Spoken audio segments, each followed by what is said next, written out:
Hi viewers, welcome to our channel. ప్రస్తుతం మనతో పాటు సీనియర్ జర్నలిస్ట్ దాము బాలాస్ సార్ వారితో మాట్లాడదాం. నమస్కారం సార్. నమస్తే సార్, లోకేష్ గారిని అరెస్ట్ చేయడానికి పర్మిషన్ ఇవ్వండి అని చెప్పి సిఐడి వాళ్ళు ఏసీబీ కోర్టులో ఒక పిటిషన్ అయితే దాఖలు చేయడం జరిగింది సార్. మరి ఇప్పుడెందుకు ఏసీబీ వాళ్ళు అరెస్ట్ చేయాలనుకుంటున్నారు లోకేష్ గారిని? మరి ఏసీబీ కోర్టు ఏమన్నా పర్మిషన్ ఇచ్చే ఛాన్స్ ఉందా అరెస్ట్ చేయడానికి? ఇదొక రకమైన డ్రామా అని చెప్పచ్చు. ఎందుకంటే ఇది ఒకసారి కాదు, ఇంతకుముందు కూడా ఏసీబీ కోర్టులో సేమ్ పిటిషన్ వేసింది. అప్పుడు కూడా పోస్ట్ పోన్లు అవుతా ఉంది. ఇప్పుడు కూడా ఏం జరగలేదు. మళ్ళీ 22nd పోస్ట్ పోన్. యాక్చువల్గా ఏసీబీ కోర్టులో వీళ్ళు ఇటు చంద్రబాబుని అరెస్ట్ చేయడానికి, అటు లోకేష్ని అరెస్ట్ చేయడానికి ట్రై చేస్తున్నారు. నాకు తెలిసి ఏంటంటే ఆంధ్రప్రదేశ్ గవర్నమెంటు మళ్ళీ ఒకసారి ఇటు లోకేష్ని అటు చంద్రబాబుని అరెస్ట్ చేసే పరిస్థితి లేదు. ఎందుకంటే అప్పుడు కూడా చంద్రబాబుని అరెస్ట్ చేయడం వెనక బీజేపీ అసమ్మతి కూడా ఉంది. బీజేపీకి కన్సల్ట్ చేయకుండా, బీజేపీ గ్రీన్ సిగ్నల్ ఇవ్వకుండా జగన్ చంద్రబాబుని అరెస్ట్ చేశారని ఎవరు చిన్నపిల్లలు కూడా నమ్మట్లేదు. కాబట్టి క్లియర్గా వాళ్ళ అనుమతి, ఆశీర్వాదం అన్నీ జగన్కి ఉండడం వల్లే అరెస్ట్ చేశాడు. మేబీ ఒక అంచనా ప్రకారం ఏంటంటే బీజేపీ ఒక ప్లాన్డ్గానే చంద్రబాబుని అరెస్ట్ చేయించింది. ఆ ప్లాన్ ఏంటంటే చంద్రబాబుని భయపెట్టడం ద్వారా చంద్రబాబు బీజేపీతో పొత్తు లేకుండా ఒంటరిగా వెళ్తే జగన్ని డీల్ చేయలేము, కేసులు పెడతారేమో, తర్వాత పోల్ మేనేజ్మెంట్లో కూడా జగన్ అరాచకాలు చేస్తాడేమో అన్న ఒక మెంటల్ స్థితిని క్రియేట్ చేయడం కోసం బీజేపీ అంటే ఒక రకమైన ఫోర్స్ చేసి తన వైపు చూసేట్టుగా చేసుకునింది. అందుకనే జగన్ని ఉపయోగించుకుంది. జగన్కి కూడా ఎలాగో కక్ష ఉంది కాబట్టి ఇద్దరి గోల్స్ నెరవేరుతాయని చెప్పి అరెస్ట్ చేయించారు. దానికి అనుగుణంగానే చంద్రబాబు ఇప్పుడు బీజేపీ పొత్తు లేకపోతే నేను ఎలక్షన్కి వెళ్ళడం కష్టమని చంద్రబాబు ఫీల్ అవుతున్నాడు. బీజేపీ పొత్తు కోసం ట్రై చేస్తున్నాడు. కరెక్ట్గా బీజేపీ స్ట్రాటజీ వర్కౌట్ అవుతుంది. సో ఇప్పుడు చంద్రబాబుకి బీజేపీ దాని ఏమంటారు అమలుకు సాధ్యం కాని డిమాండ్స్ని పెడుతుంది. అంటే ఒక రూమర్ ప్రకారం బీజేపీ మనం మార్నింగ్ కూడా చెప్పుకున్నాము, పవన్ కళ్యాణ్కి 50 సీట్లు ఇవ్వమని, తమకు 25 సీట్లు ఇవ్వమని ఎలక్షన్ మన ఎమ్మెల్యేలు, తర్వాత ఎంపీగా 12 నుంచి 13 ఎంపీ సీట్లు కావాలని అడుగుతుంది. అది కూడా తెలుగుదేశం స్ట్రాంగ్గా ఉన్న ఏరియాల్లోనే, నియోజకవర్గాల్లోనే బీజేపీ అడుగుతుంది. ఇంకొక రూమర్ ఏంటంటే అసలు పవన్ కళ్యాణ్కి కూడా 1.5 ఇయర్ కనీసం సీఎంగా ఇవ్వాలని అడుగుతుంది. అంటే పవన్ కళ్యాణ్ని ఉపయోగించుకొని బీజేపీ తెలుగుదేశాన్ని ఇబ్బంది పెట్టి ఆ తెలుగుదేశం ఏ మేరకి నష్టపోతే ఆ నష్టంలో నుంచి బీజేపీ బలపడాలనేది BJP strategy. At the same time జగన్ని ఎట్టి పరిస్థితుల్లోనూ బీజేపీ యాంటగనైజ్ చేసుకోదు. అంటే జగన్కి వ్యతిరేకంగా బీజేపీ వెళ్ళదు. ఎందుకంటే జగన్ ఇటు ఫైనాన్షియల్గా కావచ్చు, లేకపోతే వాళ్ళకి అక్కడ రాజ్యసభలో కానీ లోక్సభలో కానీ అడిగినా అడగకపోయినా మద్దతు కంప్లీట్గా ఇస్తున్నాడు.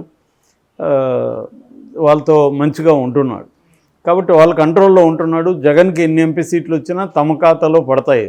కానీ చంద్రబాబు డిపెండబుల్ కాదనేది వాళ్ళకున్న అనుభవం. గతంలో అనేకసార్లు ఆయన మారాడు.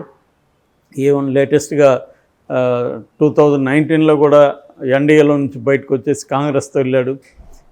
అది అవగానే మళ్ళీ బీజేపీని పొగుడుతూ ఆయన కూడా అక్కడ మద్దతు ఇస్తున్నాడు రాజ్యసభలో, లోక్సభలో. సో ఇది వాళ్ళు చంద్రబాబు డిపెండబుల్ కాదు, ఈ జగన్ డిపెండబుల్. జగన్ ఎందుకు డిపెండబుల్ అంటే జగన్కి 18 కేసులు ఉన్నాయి కాబట్టి జగన్ ఏమాత్రం తోకాడిచ్చినా అతను జైలుకి వెళ్తాడు. కాబట్టి జగన్ తోకాడిచ్చాడు మన దగ్గర, మనకు అనుకూలంగా ఉంటాడు. కానీ ఈయన అట్లా ఉండకపోవచ్చు. కాబట్టి మనం మ్యాక్సిమం ఇతని వల్నరబిలిటీని ఉపయోగించుకొని మనం ఎక్కువ సీట్లు అడుగుదాం అనేది బీజేపీకి ఉండే స్ట్రాటజీ. ఆ స్ట్రాటజీ ప్రకారమే చంద్రబాబుని అరెస్ట్ చేయించడం కూడా ఆ స్ట్రాటజీలో భాగమే. అంటే ఆయన్ని పొగబెడతారంటారు, ఒక దగ్గర పొగబెట్టినప్పుడు ఇంకొక వైపు వెళ్తుంది. సో ఇటువంటి అంటే అడవిలో జంతువుల్ని పట్టుకునే పద్ధతి కూడా అదే. ఒక దగ్గర వాటిని తరిమితే అవి కరెక్ట్గా వీళ్ళు పెట్టిన ట్రాప్ ఏదైతే ఉందో ఆ ట్రాప్లోకి వచ్చే విధంగా చేసుకోవడం. అలాగే చంద్రబాబును కూడా వీళ్ళు ఒక ట్రాప్ వేశారు, ఆ ట్రాప్లోకి వచ్చే విధంగా చేసుకున్నారు.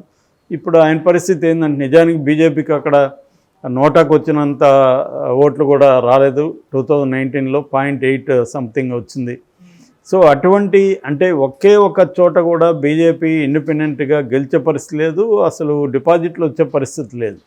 అటువంటి ఒక పార్టీ లేకుండా మనం ఎందుకు ఎన్నికలకు వెళ్ళకూడదు అని చంద్రబాబు ఆలోచించట్లేదు. దానికి ప్రధాన కారణం బీజేపీ జగన్ కలిసి చంద్రబాబును అరెస్ట్ చేయించడం కానీ, ఇతర వాళ్ళ మీద కేసులు పెట్టడం కానీ, ఇవన్నీ ఎందుకంటే ఒక భయభ్రాంత వాతావరణాన్ని తీసుకురావడం ద్వారా మనము జగన్ని మోడీని ఏకకాలంలో ఇద్దరిని డీల్ చేయలేము, ఇద్దరితో ఎదుర్కోలేము అన్న ఒక ఫీలింగ్ చంద్రబాబుకు వచ్చింది. నిజానికి ఫర్ ఎగ్జాంపుల్ కర్ణాటకలో బీజేపీ అధికారంలో రాష్ట్రంలో ఉంది, సెంట్రల్లో ఉంది. మరి కాంగ్రెస్ ఎలా అక్కడ రాగలిగింది? బీజేపీ దౌర్జన్యాలు చేయడమే కరెక్ట్ అయితే, దౌర్జన్యాల వల్లే వాళ్ళు సక్సెస్ అయి ఉంటే మరి ఎందుకు వచ్చింది? అట్లాగే మరి 2019లో తెలుగుదేశం అధికారంలో ఉంది. మరి అట్లాంటప్పుడు జగన్ ఎలా గెలవగలిగాడు అధికారాన్ని ఎదిరించి? సో ఇదేంటంటే ఒక మానసిక వాతావరణాన్ని క్రియేట్ చేయడం తప్ప, రియలిస్టిక్గా చూసుకున్నప్పుడు ధైర్యంగా నిలబడి ఫైట్ చేస్తే ఒకవేళ ఏమన్నా ఇబ్బందులు పెట్టినా సింపతి పెరిగేది తప్ప తగ్గేదేమి ఉండదు. కానీ దానికి రెడీగా లేరు చంద్రబాబు, మానసికంగా రెడీగా లేరు. అందుకని వాళ్ళు ఏం చేస్తున్నారంటే ప్రెజర్ చేస్తున్నారు. ఈ ప్రెజర్కి ఆయన ఏ స్థాయిలో తట్టుకుంటాడని చూడాలి. ఈ క్రమంలోనే సిఐడి ఏం చేస్తుందంటే ఒక ఈ మొత్తం గేమ్లో భాగంగా సిఐడి ఏం చేస్తుంది, చంద్రబాబుని మేము వదలట్లేదు అని చెప్పి అప్పుడప్పుడు కోర్టులకు పోవడం, కోర్టుల్లో పిటిషన్లు వేయడం, అంటే కత్తి నీ మీద వేలాడుతోంది అని చెప్పడం, అది చేస్తున్నారు. సో అంటే ఎప్పుడు సెంట్రల్ అనుకున్నా మళ్ళీ జైలుకి వెళ్ళొచ్చు, చంద్రబాబు వెళ్ళొచ్చు, లోకేష్ వెళ్ళొచ్చు. ఆ భయాన్ని నిరంతరం కలిగించడంలో భాగంగా ఏదో ఒక కారణం చెప్పి సిఐడి ఏసీబీ కోర్టులో పిటిషన్లు వేస్తుంది. కొత్తగా ఏం చెప్తుందంటే ఈ స్కిల్ డెవలప్మెంట్ కేసులో అనేక మంది 164 స్టేట్మెంట్ కింద కోర్టులో వాంగ్మూలం ఇచ్చారు.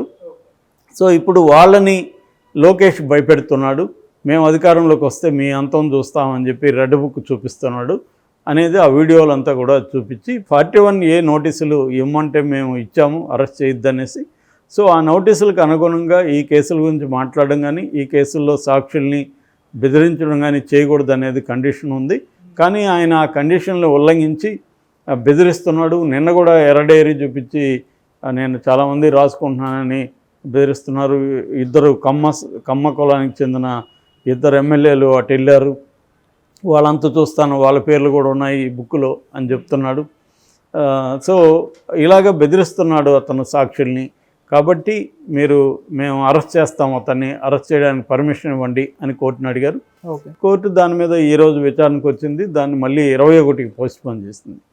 సో అంత తప్ప అంటే ఇది బెదిరింపుడు తప్ప, అంటే కాటు వైకపోయినా బొస్స కొట్టాలంటారు కదా పాము, అలాగా అప్పుడప్పుడు బొస్స కొడుతుంది సిఐడి. అంత తప్ప నిజంగా అది కాటు వేసే పరిస్థితి దానికి ప్రజెంట్ అయితే లేదు. రేపొద్దున బీజేపీ అధిష్టానం అనుకుంటే అది కాటు కూడా వేయచ్చు, రేపు ఈడీ కూడా దిగచ్చు, ఫెమా దిగచ్చు. అవన్నీ కూడా భయాలు ఉన్నాయి చంద్రబాబు కూడా. ఎందుకంటే దాంట్లో ఈడీ కూడా ఇన్వాల్వ్ అయింది ఆల్రెడీ స్కిల్ డెవలప్మెంట్ కేసులో. రేపు ఈడీలు అవి అయినా అనుకో, అది ఆ చట్టాలు వేరేగా ఉంటాయి. సో అందువల్ల ఒక భయాన్ని నిరంతరం క్రియేట్ చేయడం కోసం, అరెస్టు భయాన్ని క్రియేట్ చేయడం కోసం, అట్లాగే లోకేష్ విపరీతంగా రెచ్చిపోకుండా, నువ్వు రెచ్చిపోతే మేము ఏ క్షణంలో అరెస్ట్ చేస్తాం అన్న ఒక భయాన్ని, ఆందోళనని క్రియేట్ చేయడం కోసం ఈ డ్రామా సిఐడి ఆడుతుంది తప్ప నిజంగా సిఐడి అరెస్ట్ చేసే పరిస్థితులు లేదు. కోర్టులు కూడా ఇప్పటికిప్పుడే అరెస్ట్కి పర్మిషన్ ఇచ్చే పరిస్థితి లేదు. ఎందుకంటే మొన్న కూడా హైకోర్టు సిఐడిని, స్టేట్ గవర్నమెంట్ని గట్టిగా మందలించింది. 7 ఏళ్ళు లోపల శిక్ష పడే సెక్షన్లు ఉన్నప్పుడు మీరు అరెస్ట్ చేయొద్దండి, డైరెక్ట్గా వాళ్ళని ముందు నోటీసులు ఇవ్వండి ఖచ్చితంగా అని చెప్పింది. కాబట్టి 7 ఏళ్ళు పైన శిక్షలు ఉన్నా కూడా, ఆ సెక్షన్లు ఉన్నా కూడా ఇమీడియట్గా అరెస్ట్ చేసే పరిస్థితిలో లేదు. అయితే కోర్టుల్లో మాత్రం పిటిషన్ వేయడం అనేది ఏసీబీ కోర్టు నుంచి సుప్రీంకోర్టు వరకు వేస్తూ ఉంది.